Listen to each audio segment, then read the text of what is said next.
We have a 7:45 game. Weird kickoff time. We got Kentucky, who's 2-1, traveling to South Carolina, who's 2-2. Two teams that do not feel long for this college football playoff conversation, but here we sit. South Carolina favored by 5.5 points on SEC Network. Cutter Boley for the Wildcats gone 13-24, thrown for 278 yards, 2 touchdowns, 0 interceptions. Seth McGowan has had 31 carries for 275 yards and 6 touchdowns, and Josh Caddis had 8 catches for 112 yards and a touchdown. Lenora Sellers had 41. He's gone 41-73, thrown for 733 yards, 4 touchdowns, 1 interception. Rasul Faison has had 33 carries for 140 yards and a touchdown, and Vendravius Jacobs had 13 catches for 215 yards and 2 touchdowns. South Carolina's 21-14 against the Wildcats all time. Last 3 games have gone to South Carolina in 2022, 2023, and 2024.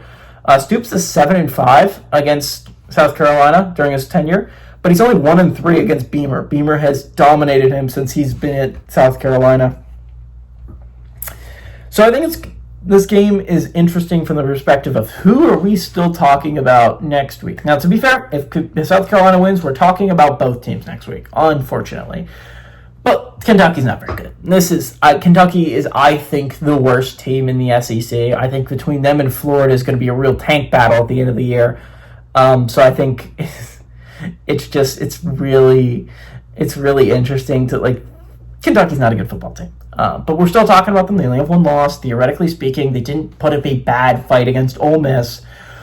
So, theoretically speaking, they could make a run at it. It's not the worst schedule of all time that you're asking for, right? If you're Kentucky, it's 4 ranked teams, but the unranked games are Auburn and Louisville. So, are they really unranked? Louisville's going to be ranked probably next week. I mean, so if you're Kentucky, the schedule is theoretically worked out not the worst in your favor, but the Wildcats are just not a very good football team. They can't pass the football effectively enough. They remind me of Oklahoma State, but in the SEC, and that's just not going to work. South Carolina is a team that I think is, as a whole, was built incorrectly.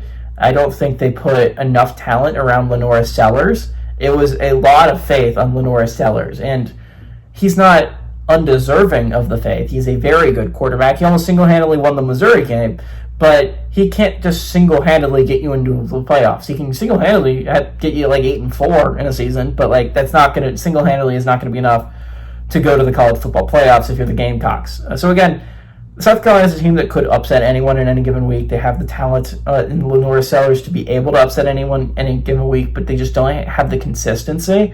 That being said, South Carolina is a better football team. They're playing at home.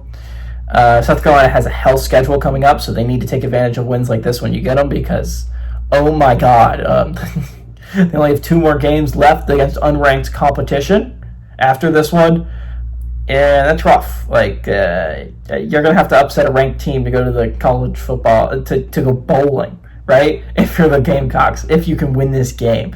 I think the Gamecocks do win it, though. Give me the Gamecocks to win. I like the Gamecocks to cover at home.